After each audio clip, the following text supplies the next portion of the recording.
سلام.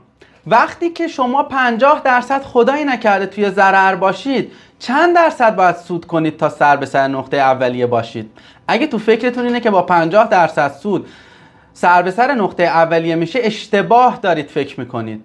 مهدی اسدی هستم با سابقه فعالیت بیش از 12 سال در بازار سرمایه ایران. تا انتهای این ویدیو با من همراه باش تا دلایلمو با رسم نمودار و به صورت کاملا علمی بهتون. سلام دوستان، کافیه سایت رهاورد رو باز کنید، این ماژور رو انتخاب کنید.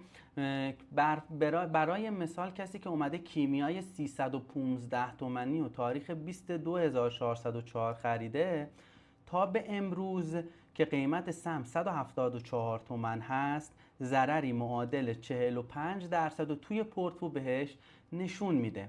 حالا همین فرد اگه سهمو داره و فردا سهم برگرده و صعودی بشه، باید 81% سود کنه تا تازه سر به سر نقطه خرید بشه.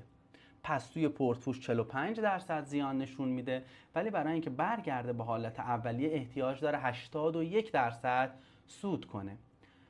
خب با مثال ریاضیش میریم جلو. فرض کنید فردی 100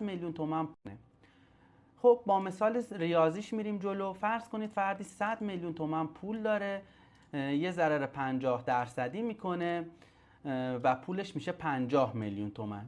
همین فرد اگه بخواد دوباره سرمایه‌اش بشه 100 میلیون تومان، باید 100% سود کنه تا دوباره به مبلغ 100 میلیون تومان برگرده. موفق و پرسود در پناه حق.